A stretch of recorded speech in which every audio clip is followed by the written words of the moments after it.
Hello दोस्तों, स्वागत है आप सभी का DLS न्यूज पर एक बार फिर से। आज होली का त्योहार है। आप सभी भाइयों बहनों दोस्तों मित्रों को हमारी DLS न्यूज की तरफ से हैप्पी होली, होली की हार्दिक शुभकामनाएं। आपकी जिंदगी होली के रंगों की तरह हमेशा रंगीन रहे, आपको हर एक खुशियां मिले, आपकी हर एक इच्छाएं पूरी हो, यही हम आपके लिए दुआ करते हैं। लेकिन इस बार दोस्तों होली के रंग में थोड़ा भंग पड़ रहा। आपको पता होगा कोरोना बढ़ रहा और इसके चलते सरकारों ने, कई राज्य गवर्नमेंट्स ने होली खेलने पर पाबंदी लगा दी है। हालांकि रंग जो खेलेंगे वो अपन कल खेलेंगे धुरंडी के दिन, लेकिन इससे पहले आपको जरूर जान लेना चाहिए कि आपको आपके राज्य में होली खेलने की इजाजत है या नहीं। मैं आपको बताऊंगा पूरी बड़ी खबर। इसके अलावा सरकार की तरफ से कुछ और नए नियम, नई गाइडलाइंस भी आ रही है। प्रधानमंत्री नरेंद्र मोदी की तरफ से देशवासियों के लिए कुछ नई योजनाओं की घोषणा है होली के मौके पर। एक एक करके आज के 50 बड़ी ही इंपॉर्टेंट खबरों पर नजर डालेंगे फटाफट से। तो बिल्कुल इस वीडियो को ध्यान से एकदम पूरा लास्ट तक देखते रहिएगा। आज तारीख हो गई दोस्तों 28 मार्च 2021, दिन संडे, रविवार हो गया। और बात करते हैं आज के मुख्य समाचार और टुडे ब्रेकिंग न्यूज के इस अपडेट में तमाम बड़ी खबरों पर नजर डाल लेते हैं फटाफट से। अच्छा, सबसे पहले तो आज होली के मौके पर कुछ इंपॉर्टेंट जानकारी मैं आपको बता दूं, क्योंकि दोस्तों आज होली का त्योहार है, इसलिए आपको होलिका दहन और होलिका की जो पूजा की जाती है होलिका दहन से पहले, उसके लिए शुभ मुहूर्त में आपको बता देता हूँ। धार्मिक मान्यताओं के अनुसार होली जो है दोस्तों वो एक पाप पर पुण्य की जीत के उपलक्ष्य में हम सभी मनाते हैं फाल्गुन मास की पूर्णिमा के दिन। आपको पता होगा हिरण्यकश्यप की बहन ने, जिनका नाम था होलिका, वो प्रहलाद को लेकर जब गोद में लेकर आग में बैठ गई, क्योंकि उनको आशीर्वाद प्रदान था कि वो आग में भी नहीं जल सकती है। लेकिन फिर भी सत्य की जीत के चलते होलिका जलकर राख हो गई, लेकिन प्रहलाद का बाल विवाह का नहीं हुआ। और उसी के उपलक्ष्य में हम उस दिन के बाद से होली के रूप में ये त्योहार मनाते हैं। ऐसे में दोस्तों होलिका दहन से पहले होलिका की जो पूजा की जाती है ना, उसका आज शुभ मुहूर्त होगा 28 मार्च को सुबह 9:20 से लेकर 10:53 तक आप होलिका की पूजा कर सकते हैं। ठीक है ना, सुबह के टाइम पर। दिन में और अमृत काल रहेगा 12:26 तक आप अमृत काल में भी पूजा कर सकते हैं, मतलब सुबह 9:20 से लेकर 12:30 तक। तो ठीक है, इसके बाद अगर आप होलिका की पूजा करना चाहते हो तो फिर 2 बजे से लेकर 3:30 बजे तक शुभ चौगड़िया रहेगा, तब तक आप होलिका की पूजा कर सकते हैं। वहीं शाम के समय जब होलिका दहन जो किया जाएगा उसका शुभ मुहूर्त रहेगा शाम को 6:36 से लेकर रात को 8:30, यानी कि लगभग 2-2.5 घंटे तक होलिका दहन का शुभ समय रहेगा। इस दौरान होलिका दहन करना बहुत ही अच्छे मुहूर्त में है। अच्छा, इसके अलावा होली पर कई राज्यों के द्वारा जो नई गाइडलाइंस जारी की गई है उसके मुताबिक आपको होली खेलने की इजाजत नहीं होगी। उन राज्यों में शामिल है दोस्तों झारखंड, उत्तराखंड, हिमाचल प्रदेश, गुजरात, हरियाणा, मध्य प्रदेश, महाराष्ट्र, दिल्ली, उत्तर प्रदेश, उत्तराखंड, झारखंड, बिहार। ये जो अभी मैंने नाम बोले दोस्तों, इन राज्य सरकारों ने तो सख्त पाबंदी लगा दी कि आप पब्लिकली यानी कि सार्वजनिक रूप से बाहर जाकर के होली नहीं खेल सकते हैं, भीड़ इकट्ठी नहीं कर सकते हैं। ठीक है ना। लेकिन इसके अलावा भी मेरी आपसे रिक्वेस्ट है कि अगर आप इन राज्यों में नहीं भी रहते हैं, दूसरे राज्यों में भी रहते हैं ना, तो भी प्लीज इस त्योहार पर आप बाहर जाकर होली ना भी खेले ना, तो ही ज्यादा बढ़िया होगा। हाँ, आप मतलब ऐसा कोई धमा मस्ती करने की जरूरी तो है ही नहीं है। आप प्यार से अपने मिलने वालों को प्रेम से घर बुला करके आप कलर लगा सकते हैं, अपने परिवार वालों के साथ शांति के साथ होली खेल सकते हैं। क्योंकि दोस्तों बाहर होली खेलने गए और कोरोना के चपेट में फंस गए तो बहुत ज्यादा महंगा पड़ सकता है, समझ रहे हो ना। अच्छा, इसके अलावा राजस्थान राज्य में शाम को 4 बजे से लेकर रात को 10 बजे तक होली खेलने की इजाजत होगी, लेकिन इसमें भी ज्यादा लोग इकट्ठे नहीं हो सकेंगे। कुछ गाइडलाइंस हैं जिनकी जानकारी आप स्क्रीन पर देख सकते हैं। 2 गज दूरी, मास्क लगाना जरूरी होगा। अच्छा, वहीं होली पर और एक अपडेट ये आना दोस्तों की आज राजधानी दिल्ली में मेट्रो की टाइमिंग में कुछ बदलाव रहेगा। 29 मार्च को लेकर दिल्ली मेट्रो की तरफ से नया टाइम टेबल जारी किया गया है। एक नोटिस भी आप देख सकते हैं कि on 29 March metro service will not be available till 2:30 PM, यानी कि 29 के दिन 2:30 बजे तक आप मेट्रो सर्विस का फायदा नहीं ले पाएंगे। ठीक है ना। अच्छा, और एक बड़ी खबर देखिए दोस्तों, राजधानी दिल्ली NCR में इस बार जलाई जाएगी गो कास्ट से बनी होली और इससे प्रदूषण भी कम होगा। वैसे भी दिल्ली में पोल्यूशन कितना आपको पता ही है, तो इस बार होली पर ये खास पहल शुरू की जा रही है, अच्छी बात है। अच्छा, अब अपन नजर डाल लेते हैं देश से जुड़ी कुछ प्रमुख बड़ी खबरें और मुख्य समाचार पर। ये तो होली की बातें थी जो मैंने आपको बता दी। ओके, अच्छा, अब अगला अपडेट देखिए, इंपोर्टेंट जानकारी। अगर आप भी बोतल से पानी पीते हैं ना, तो देखिए दोस्तों पानी की बोतलें बेचने पर नियम बदल दिया सरकार ने। FSSAI की तरफ से एक नया आदेश आ चुका है कि BIS मार्क होना जरूरी होगा, तभी पानी की बोतल बेचने का कंपनीज को लाइसेंस मिलेगा। BIS बोले तो दोस्तों ब्यूरो ऑफ इंडियन स्टैंडर्ड्स, यानी कि भारतीय मानक प्राधिकरण से अगर पानी की बोतल अप्रूव्ड होगी ना, तो ही उसको बाजार में बेचने की इजाजत होगी। अब यहाँ पर आपके लिए ये जानना इंपॉर्टेंट है दोस्तों कि आप किसी भी बोतल से पानी पीते वक्त उस पर वो स्टाम्प जरूर देखें कि वो पानी की बोतल BIS अप्रूव्ड है या नहीं। अगर नहीं है और आप उसको पी रहे हो, यानी कि वो आपके लिए हार्मफुल हो सकती है, आपके लिए खतरनाक हो सकती है। क्योंकि पूरे देश में ये नियम लागू हो चुका है दोस्तों। पैकेज्ड पीने का पानी, मिनरल वाटर की बिक्री बिना BIS लाइसेंस के नहीं हो सकती। 1 अप्रैल से ये नियम लागू हो जाएगा, यानी कि मार्च के बाद से, ठीक है ना। अच्छा, अगली खबर देखिए। आपको पता होगा दोस्तों, पिछले 2 दिन से भारत के प्रधानमंत्री नरेंद्र मोदी बांग्लादेश की यात्रा पर थे, राइट। तो यात्रा पूरी हो चुकी है, वो अब दिल्ली लौट चुके हैं। और इस दौरान बांग्लादेश के साथ भारत के क्या समझौते हुए पता है? एक भारतीय नागरिक होने के नाते आपको जरूर जानना चाहिए। भारत और बांग्लादेश के बीच 5 अहम समझौते हुए हैं। वहां पर पीएम मोदी ने 109 एम्बुलेंस और 12 लाख वैक्सीन की डोज भी बांग्लादेश को दी है, शेख हसीना को सौंपी है। मतलब भारत का दिल देखिए आप दोस्तों, कोरोना की इस मुश्किल घड़ी में किस तरह से दूसरे देशों का साथ दे रहा है। 109 तो एम्बुलेंस दी बांग्लादेश को, इसके अलावा 12 लाख कोरोना की वैक्सीन की डोज सौंपी है। और वहां जब पीएम मोदी गए थे तो उनको एक चांदी का सिक्का भी पीएम मोदी को भेंट किया गया। अब भारत और बांग्लादेश के बीच समझौते क्या क्या हुए, तो देखिए आप दोस्तों की द्विपक्षीय वार्ता के बाद बांग्लादेश में बन रहे रूपपुर परमाणु पावर प्लांट के इंफ्रास्ट्रक्चर डेवलपमेंट में भारत की अधिक भागीदारी का उद्घाटन किया। साथ ही दोनों देशों के बीच हल्दीबाड़ी चीलगाटी रेल रूट पर नई मिताली एक्सप्रेस ट्रेन चलाने का भी ऐलान हुआ। ये ट्रेन ढाका और न्यू जलपाईगुड़ी के बीच चलेगी। साथ ही बांग्लादेश में भारतीय सेना के शहीदों की स्मृति में एक स्मारक भी बनाए जाने का काम भी दोनों प्रधानमंत्रियों ने उद्घाटन कर दिया। यानी कि भारत के लिए गौरव की बात है दोस्तों कि भारत की जो इंडियन आर्मी है उनके शहीद होने का स्मृति का स्मारक बांग्लादेश में भी बनेगा। कई सारे और भी ट्रेड और आईटी इंफ्रास्ट्रक्चर से जुड़े समझौते भी हुए हैं जिनसे दोनों देशों को फायदा होगा। तो ये अच्छी बात है, दोनों ही देशों के बीच आदान प्रदान बढ़ेगा। और इसके अलावा एक सबसे अच्छी बात है दोस्तों कि भारत बांग्लादेश के बीच ये साझा फैसला हुआ कि अब हर साल 6 दिसंबर को धूमधाम से मनाया जाएगा मैत्री दिवस। जहाँ एज ए दोस्तों फ्रेंडशिप डे के रूप में भारत और बांग्लादेश की गवर्नमेंट ने ये फैसला लिया कि 6 दिसंबर को दोनों ही देश मैत्री दिवस को मनाएंगे। तो ये भी अच्छी पहल है, ओके।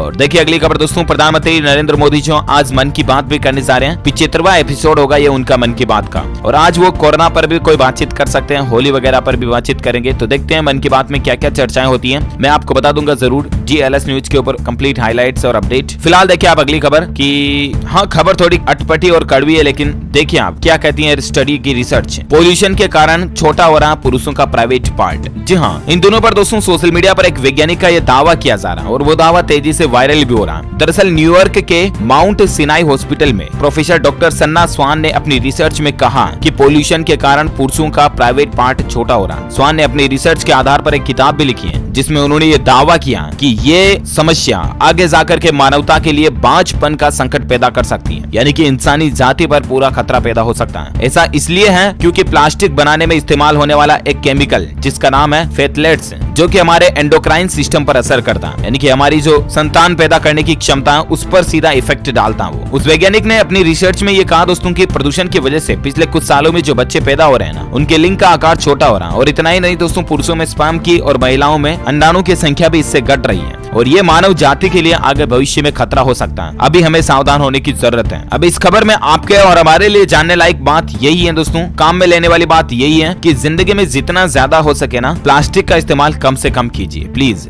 डिस्पोजल में चाय पीना बंद कीजिए प्लास्टिक के डिस्पोजल में, और पानी की बोतल भी प्लास्टिक की लेना बंद कीजिए। आप घर पर भी जो चीज प्लास्टिक यूज करते हैं वो बंद कीजिए। पॉलिथीन में काम में लेना भी बंद कीजिए। कहने का मतलब वाकई में ये चीजें बहुत जरूरी है जो आगे जाकर के आपकी भविष्य की पीढ़ी के लिए फायदेमंद होगी। ओके, मेरा तो बताने का फर्ज है, बता दिया मैंने जो वैज्ञानिक रिसर्च थी। आगे मानना ना मानना आपके ऊपर है। ओके, देखिए फिलहाल अगली खबर आपको बताऊंगा, कल ही भारत के राष्ट्रपति रामनाथ कोविंद जी की तबीयत खराब हो गई थी और अब उसके बाद उनको आज एम्स हॉस्पिटल में शिफ्ट किया गया। 30 मार्च को उनके बाईपास सर्जरी भी हो सकती है। हम उनके जल्द स्वस्थ होने की कामना करते हैं। देखिए फिलहाल अगली खबर दोस्तों, आजकल आपको बैंकिंग सिस्टम में एक परेशानी आ सकती है और वो ये कि आपके मोबाइल पर OTP मिलना बंद हो सकता है। जी हाँ, आखिर क्यों, इसकी वजह क्या है? तो देखिए खबर दोस्तों, SBI, HDFC, ICICI के अलावा भी देश भर के 40 ऐसे बैंक है जिन ग्राहकों के लिए जरूरी खबर है। 1 अप्रैल से आपकी SMS सर्विस बंद हो सकती है क्योंकि बैंकों को ट्राई की तरफ से 31 मार्च की डेडलाइन दी गई है, लास्ट डेट दी गई है। देखिए नियमों में उलझ रहे हैं 40 करोड़ SMS। अब बात और मसला कुछ यूं हो रहा है दोस्तों कि telecom regulator authority of India यानी कि ट्राई जो है ना, उसने 40 ऐसे बैंकों की लिस्ट बनाई है जो अपने ग्राहकों को परेशान करने वाले SMS को रोकने में असफल रहे हैं। कहने का मतलब कई सारे ग्राहकों की ये कंप्लेंट है कि उनको कई तरह के फालतू SMS आते हैं, कई कंपनियों के SMS आते हैं, कई प्रमोशन के SMS आते हैं, तो इससे ग्राहक परेशान है। तो ट्राई ने क्या कहा कि दोस्तों आप अपने बैंकिंग कस्टमर्स के लिए ऐसे मैसेज पर रोक लगाइए, लेकिन 40 ऐसे बैंक है जो कुछ भी करने में कामयाब नहीं रहे। अब ट्राई का यह कहना कि 1 अप्रैल से बिल्कुल ही SMS सर्विस बंद हो जाएगी। तो बैंकों को तो फर्क पड़ेगा ही, साथ में सीधा असर ग्राहकों को पड़ेगा। आपको SMS वगैरह में OTP में ये दिक्कत आ सकती सकती है। देखते हैं 1 अप्रैल से पहले और बैंकों की तरफ से इस पर क्या डिसीजन लिया जाता है और ट्राई की तरफ से क्या अपडेट आता है, मैं आपको बता दूंगा जरूर। फिलहाल देखिए आप अगली खबर। कल ही आपको पता होगा चुनाव की शुरुआत हो चुकी थी और पश्चिम बंगाल में करीब 80% चुनाव रहा, जबकि असम राज्य में 72% मतदान हुआ। चुनाव आयोग की तरफ से ये डेटा आ रहा। आप भी अपने मत का पूरा अधिकार काम में लीजिए और वोट जरूर दें। ओके, अगली खबर देखिए दोस्तों, इरेडा की एक नई पहल है। किसके लिए? इंश्योरेंस पॉलिसी में फ्रॉड होने से रोकने के लिए। इरेडा क्या है? Insurance regulatory and development authority of India, यानी कि हमारे देश में जितनी भी इंश्योरेंस करने वाली कंपनीज है ना, उनकी हेड ऑर्गेनाइजेशन है। उनके लिए नियम कानून कायदे बनाने वाली उनकी मम्मी है, यूं समझ लीजिए आप इरेडा। अब इरेडा ने दोस्तों देश की इंश्योरेंस पॉलिसी लेने वाले जनता के लिए, लोगों के लिए, उनके साथ होने वाले फ्रॉड को रोकने के लिए एक नई पहल शुरू की है, और वो ये कि अब आपको आपकी इंश्योरेंस पॉलिसी के लिए एक यूनिक आईडी मिलेगी। जिस तरह से आपके आधार कार्ड में जो 12 अंकों का डिजिट होता है, यूनिक आपका नंबर होता है, उस तरह से आपको आपकी इंश्योरेंस पॉलिसी के लिए भी एक यूनिक नंबर मिलेगा, जिसमें आपकी सारी कंप्लीट इन्फॉर्मेशन रहेगी। आपका मोबाइल नंबर यूनिक होता है, उस तरह से, है ना। ओके, तो ये भी अच्छी पहल है वाकई में। और अगली खबर देखिए दोस्तों, राजधानी दिल्ली में सरकार की एक अच्छी पहल है। अंतर धार्मिक शादी करने वाले जोड़ों को प्रोटेक्शन, रक्षा देने के लिए दिल्ली सरकार ने नई एसओपी जारी की है, और इसके लिए उन्होंने एक हेल्पलाइन नंबर भी जारी किया। आजकल आपको पता होगा कई ऐसे केसेस देखे जाते हैं कि अगर एक जाति से दूसरी जाति में लड़का लड़की भागकर शादी कर लेते हैं तो उनको परिवारजनों से भी खतरा होता है। कई जगहों पर गांव वाले भी उनको अच्छे से रहने नहीं देते हैं। कई जगहों पर तो उनको जान से हाथ धो बैठने का भी खतरा होता है, राइट। हालांकि वो एक दूसरे के प्यार में जाकर के शादी करते हैं, अच्छी बात है, सबको अपना अपना फैसला लेने का हक है। लेकिन आज भी दोस्तों हमारे समाज में कई जगहों पर मतलब जाति वाली जो प्रतिबंधता लगी हुई है ना, इसके चलते ऐसे जोड़ों को खतरा बना रहता है, और इसीलिए दिल्ली सरकार ने ऐसे जोड़ों को प्रोटेक्शन देने के लिए एक तो हेल्पलाइन नंबर जारी किया 181। अगर आप भी किसी से प्यार मोहब्बत इसके लव करते हैं और शादी करने की प्लानिंग बना रहे तो ये नंबर याद रखिएगा 181, ठीक है ना। इस पर कॉल करके आप हेल्पलाइन ले सकते हैं। 24 घंटे आपको सुविधा दी जाएगी, सहायता दी जाएगी। इसके अलावा आपको और खतरों से भी आगाह किया जाएगा, आने वाले समय में आपको क्या करना क्या नहीं करना वगैरह वगैरह। ओके,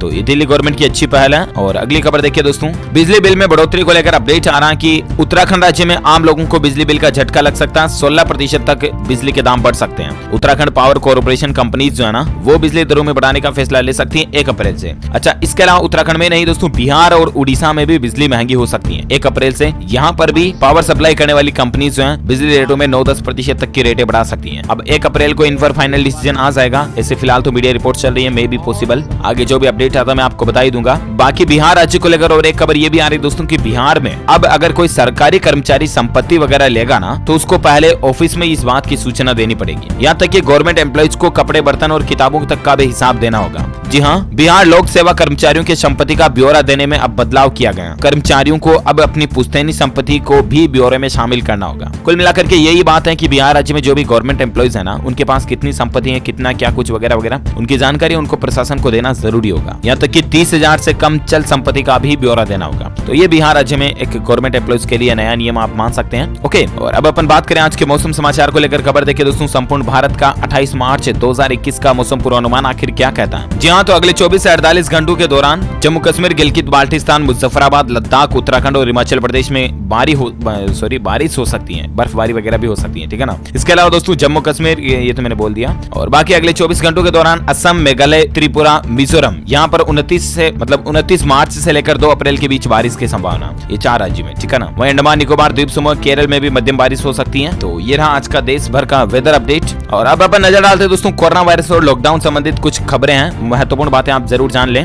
देखिए, बेकाबू कोरोना को लेकर राजधानी दिल्ली में फिर से पाबंदियां भी लगा दी गई है। शादी और अंतिम संस्कार को लेकर सरकार की नई गाइडलाइंस जारी हुई है। जी हाँ, राजधानी दिल्ली में बढ़ते मामलों को देखते हुए दोस्तों अब शादी में सिर्फ 100 ही लोग शामिल हो सकेंगे और अंतिम संस्कार में 50 ही लोग शामिल हो सकेंगे। ये नया नियम बन चुका है दिल्ली में एक तो, ठीक है ना। इसके अलावा और एक बड़ी खबर देखिए, कोविड-19 के एक और वैक्सीन जिसका नाम है कोवैक्स, इसका भारत में ट्रायल शुरू हो चुका है। हालांकि भारत में ऑलरेडी 1-2 वैक्सीन चल रही है जिनका टीकाकरण चल रहा है, लेकिन इसके बीच और एक अच्छी बात यह कि एक और नई तीसरी वैक्सीन का भी भारत में ट्रायल शुरू हो चुका है। इंडिया इंडिपेंडेंट बन रहा है वैक्सीन के मामले में। अच्छा, कोरोना पर और एक बड़ी खबर देखिए आप दोस्तों, पूरे महाराष्ट्र में धारा 144 लागू हो चुकी है बढ़ते कोरोना मामलों को देखते हुए। इसके अलावा मुंबई में नाइट कर्फ्यू, औरंगाबाद में लॉकडाउन भी लग चुका है। जी हाँ, महाराष्ट्र राज्य सरकार ने नई गाइडलाइंस जारी कर दी है। महाराष्ट्र के मुख्यमंत्री उद्धव ठाकरे सरकार का यह आदेश है कि पूरे महाराष्ट्र में धारा 144 लागू कर दी गई है, यानी कि अब 3-4 लोग भी एक साथ इकट्ठे नहीं हो सकेंगे। इसके अलावा देखिए दोस्तों, राज्य में सभी मॉल्स, गार्डन, चौपाटी, सिनेमाघर, होटल वगैरह सब कुछ रात को 8 बजे बंद हो जाएंगे और सुबह 7 बजे तक बंद रहेंगे, यानी कि नाइट कर्फ्यू पूरे राज्य में लागू हो चुका है महाराष्ट्र में। आज आज से ही। ओके,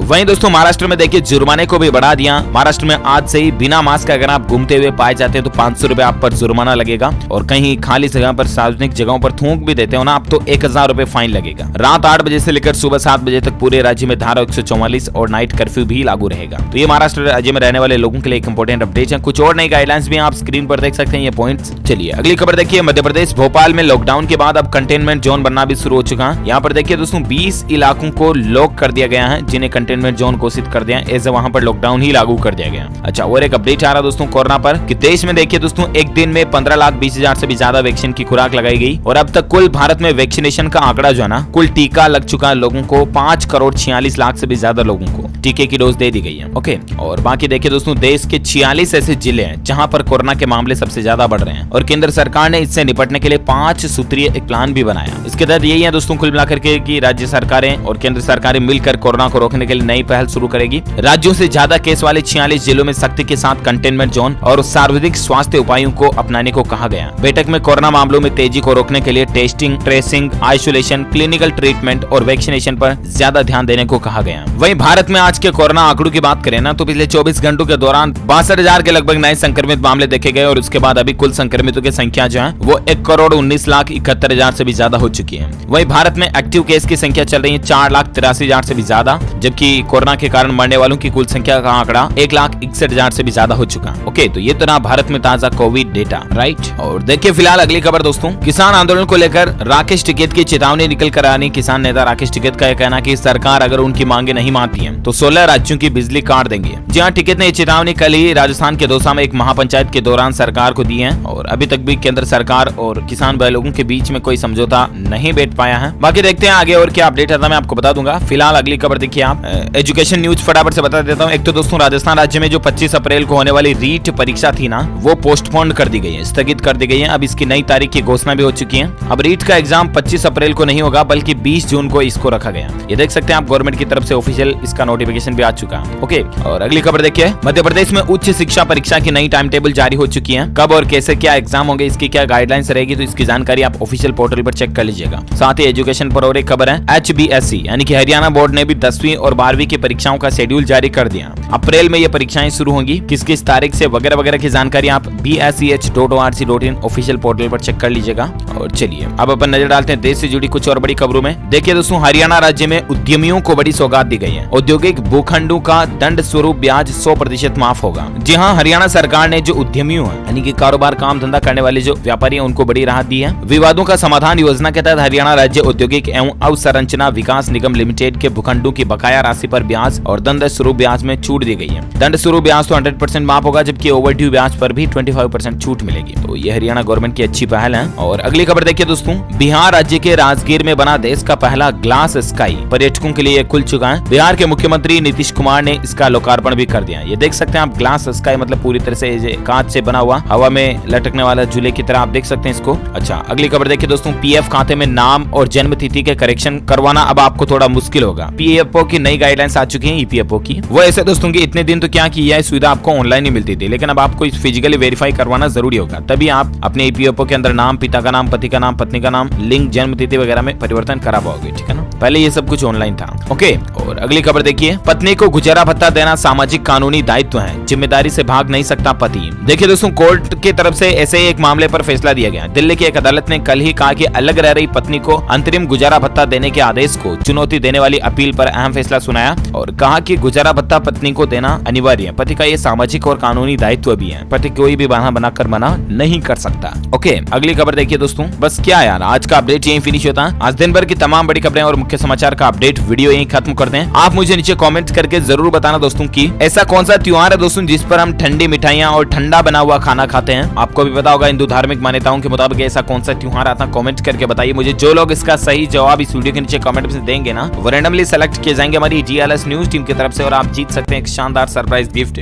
जो कि गिव अवे के रूप में आप तक पहुंचा दिया जाएगा। इसी के साथ ही अगर आपको ये वीडियो अच्छा लगा तो इसे लाइक कीजिए, शेयर भी कीजिए अपने दोस्तों के साथ फेसबुक और व्हाट्सएप पर। और हाँ, अगर आप DLS न्यूज चैनल पर पहली बार आए हैं ना, तो चैनल को भी सब्सक्राइब करके बेल आइकन जरूर दबा देना। इससे होगा ये दोस्तों कि आप हमारी DLS न्यूज फैमिली के साथ जुड़ जाओगे, मेंबर बन जाओगे, जो कि वाकई में एक दमदार बात होगी। और सब्सक्राइब करने से आप रोजाना की ताजा खबरें और मुख्य समाचार तो यूं मतलब चुटकियों में देख पाओगे, जो कि वाकई में एक अच्छी बात है। ओके, और दोस्तों बस आज के लिए इतना ही। अगेन आप सभी को हैप्पी होली, होली की हार्दिक शुभकामनाएं। घर पर रहिए, सेफ रहिए, सुरक्षित रहिए। Thank you, take care, good bye, जय हिंद, जय भारत, वंदे मातरम।